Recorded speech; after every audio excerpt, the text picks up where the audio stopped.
Alrighty, hello everyone. My name is Zero, previously known as Deku, but I changed my name for the better. However, I'm not here to tell you why I changed my name or why I'm wearing a Sentinels jersey, just ignore that. I'm here to tell you about this, a beautiful piece of work. The Finalmouse Starlight 12, currently the lightest mouse. The lightest mouse on planet Earth, weighing at 47 grams, and the other special kink, it's made out of magnesium, the first metal mouse to exist in the gaming space. So I will first get into the specs, and then I will tell you whether either to go for the new Starlight Phantom drop or to try to swerve you away from paying resale for this, because the resale prices are insane. Let's start with how I got the mouse. So I paid resale for this, and the reason I paid resale for this, and I'm currently overdosing on copium, is because PAX Australia got cancelled and I had a bunch of holiday money lying around. So then I was like, you know what, might as well just throw it all on a mouse, which was a very, very terrible idea. But anyways, the whole schmick with this mouse is that it weighs 47 grams, made of magnesium, and this whole gods theme, like Finalmouse decided to theme it around Greek gods. There's 4 variants: the Hades model, there's the Zeus model, Achilles, and Ares. They come in 2 sizes, medium and small. So for the medium, it is 12.1 centimeters long and about 3.67 centimeters high, so from the bottom to the top. What's the battery life on this thing? The battery life on this thing is absolutely insane. It's around 160 hours on a single charge. I've only had to charge this thing once. Like, this is from when I got it out of the box like a month or 2 ago, and it's flashing yellow. So it has 3 modes. It's green, yellow, and red. Green meaning fully charged, yellow meaning halfway there, red meaning please plug me in, daddy. But anyways, the other cool feature about this mouse is that it's also wireless. If you want to see right here, this is the puck that comes in the box. That's its wireless receiver, and it comes in a paracord type cable that's unbelievably stiff, which I don't recommend plugging in and playing with.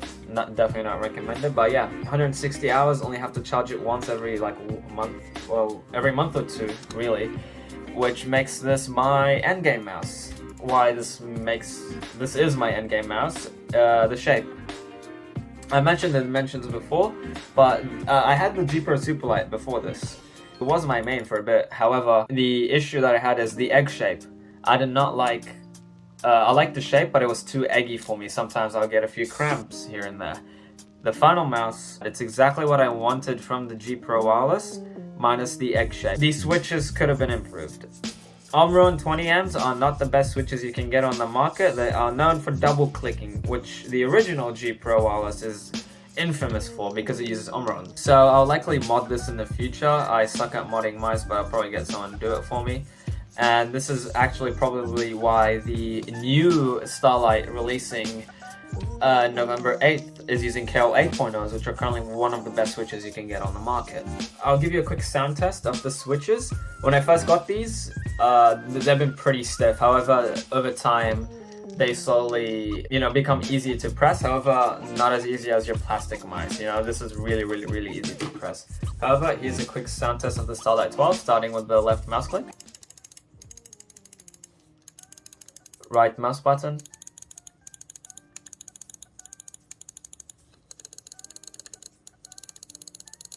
Middle mouse button. It's really, really, really hard to press the middle mouse button. Side buttons.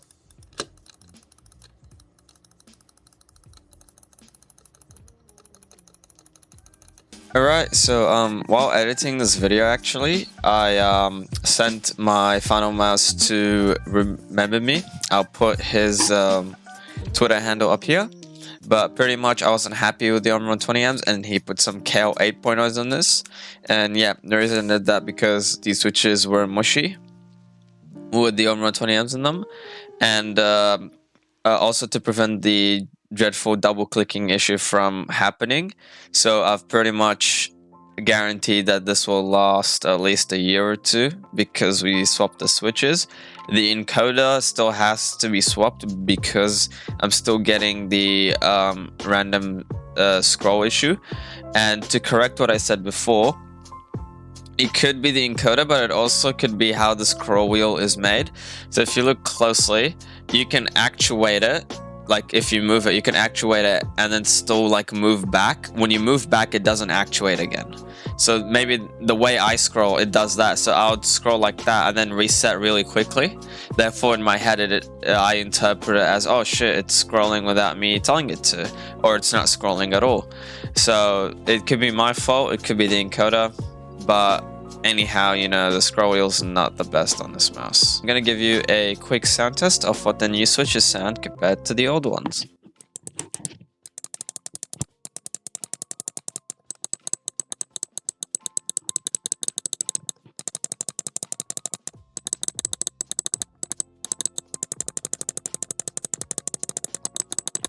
Now jumping to the sensor is the final sensor. We have no specs on that. It's a sensor designed by Finalmouse.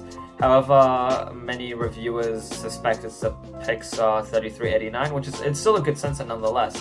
However, we're going to get to the controversial bit, which is the LOD, which is the liftoff distance. For those wondering what liftoff distance means, it's the distance between the mouse and the mousepad that your mouse will continue to track, and then once it gets out of that distance, it stops tracking entirely. So the mouse originally released with a liftoff distance of 0.5 millimeters, which is very, very fucking low.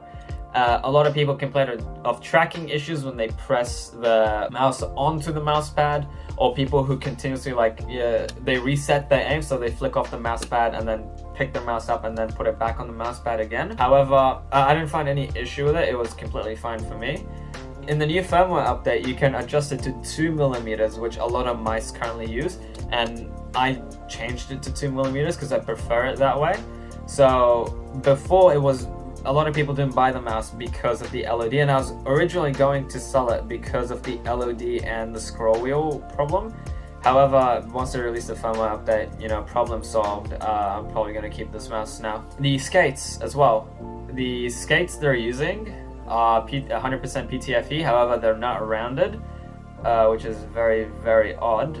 But, you know, it's alright. The skates have done me well. It spins really well on my mouse pad. You know, no issues there at all. Now, with DPI, you only get 4 options, which is 400, 800, 1600, and 3200. That's perfectly fine for me.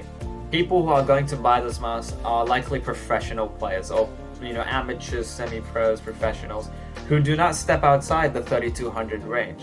So if that's a deal breaker for you, hey, might as well just get the G502 if you really care that much about DPI. Speaking about comparisons as well, paying $700 resale for this will be too much for a lot of people. It's not recommended. Over $300 for a mouse is way too much and a complete waste of money. However, I decided to pay that much because I just wanted to try something new. It's a new experience. If you don't have that money, and I suggest not paying resale as well, and let's say you missed out on the Phantom drop, just get the G Pro Superlight. It is the closest you will get to the Finalmouse Starlight 12. However, if you have an insane amount of patience, G-Wolves are designing a magnesium copy of the Finalmouse, which you could wait, or they might release a pre-order waiting list as well. So if you don't want the Superlight and you don't have the money to pay resale for the Starlight, just wait for G-Wolves to release the Starlight 12 copy, which I say, you know, I think it's going to be pretty good. The Hearty S and the Hearty M have been very, very popular.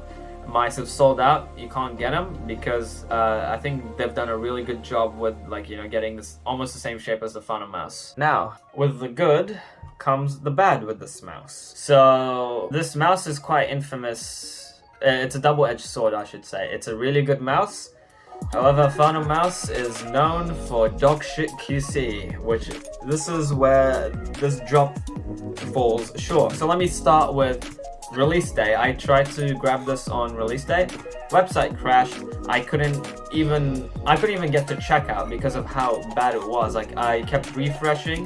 The mice was still there, available. I clicked add to cart, I was about to go to shipping, and then I got the big red text saying, hey, it's out of stock, because people botted the fuck out of this release. Now, because there are no other mice like this in the market, weighing the same, made of the same materials, and having this amazing battery life and wireless on top, they managed to keep it really light while being wireless, has driven the resale price to insane numbers. Like, I got this for around 762 Australian, which for a mouse is way too fucking much. But anything above 300 you shouldn't be paying for. However, I did that because I impulse bought, and now I am inhaling heaps of copium to justify my decision. On top of that, the QC issues that released with this mouse, there's an unbelievable fucking amount of QC issues that released with this.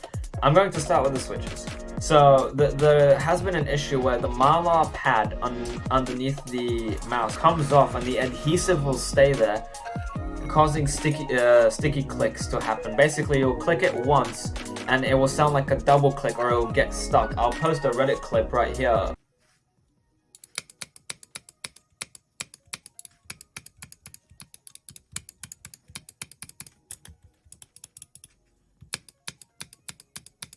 This shouldn't happen on a 300 Australian dollar mouse. On top of that, the funniest QC issue that I've found is the middle mouse button. If my phone would focus on this, you can see it's fucking, let me get my camera here so I can have a look. Actually, where there's lighting. Look over there. You see how it's a little bit misaligned to the right? It's not centered. And initially, Finalmouse was like, this is on purpose for ergonomic reasons. That's what Final Boy said. It's like, oh, it's there on purpose. A month later, when the Starlight Phantom, which is the next drop coming, gets announced, and they put a Twitter post saying what they are going to improve in the new drop. The first thing they said was first switches, and then they said fixed the misaligned scroll wheel QC issue, which is very hypocritical for them to say. You said it was intentional, it was there for a reason, and then you just go back on your word and say, no, we're gonna fix it. I think, like, even looking at my scroll wheel like closer, it's about to rub on the right mouse click. Like, it's very close on rubbing on that, and I think sometimes it accidentally actuates, which I had an issue. Like, there have been a plethora of software issues with the Finalmouse Starlight 12. One of them is the phantom scroll issue, which I believe is fixed in the new firmware update they have released. However, you know, it looks bad on Finalmouse when they go on Twitter saying, oh, this was on purpose, you know, you don't understand it because you're a gremlin and you're not a free thinker. And then they just go back on their word and say, you know what, we're actually going to fix this problem that was there intentionally. Now, how have I been performing with this mouse? After I got it, my aim has improved quite a bit because of my aiming style. My aiming style is very sporadic. I like to move my hand a lot and in very weird angles. Picture Hunter Thieves Asuna. My aiming style is somewhat similar to him, where I draw circles around the enemy's head, and it's very shaky-ish. So being able to move it across the mousepad really easily aids in that as well. So this is going to be my main because how light it is, and it assists in my aiming style. It doesn't mean I'm saying if you get this, you're gonna get aimbot. If you're an iron, you know, your mouse is probably not the problem. The problem is probably you. However, if you're, let's say, you're professional or an amateur, if you've reached that pinnacle, getting the Starlight will probably push you even further, like be able to take you to new heights because of how light it is. And it could, if your aim style is similar to mine where you shake a lot, this could assist you in that as well. Like if you have that really jagged aim style. And what better way to demonstrate how much I've improved while using this mouse than with a montage? So let's cue the clips.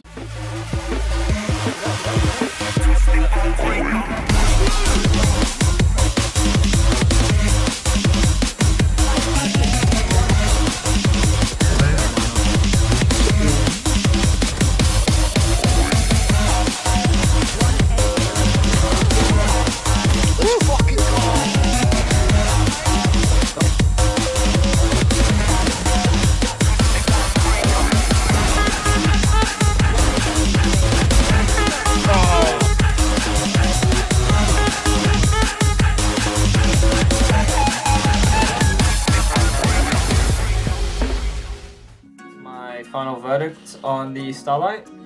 I'll say don't pay resale. not worth the money. If you really want a Starlight, two options. Wait till the Phantom drop releases November 8th, and that's your best chance of getting the Starlight. Or you can wait for G-Wolves to make their clone if you want something similar to the Starlight. If you want a good mouse right now and you don't want to spend the amount of money to show for Finalmouse, just get the Logitech G Pro Superlight, because that's as close as you'll get to the Finalmouse Starlight 12, because it's just 60 grams, almost the same shape, better wireless connection. I'll say they got a good warranty process as well. Same with Finalmouse, but you know, nobody's gonna wait 60 days to get their mouse back. So what I'll say is, get the Superlight if you don't want to pay resale for the Starlight or missed on the Phantom drop, or just wait for G-Wolves to release the new Magnesium mouse. Anyways, hope you guys enjoyed the video. Hope it was informative in some way. I'm planning to post more mouse content in the future when I get a bit more money, get some more mice in. But other than that, it'll be really cool if you guys could hit the subscribe button and like the video as well, because I'll start taking YouTube a little bit more seriously, and then hopefully make some good content on the way. But anyways, hope everyone has a good day.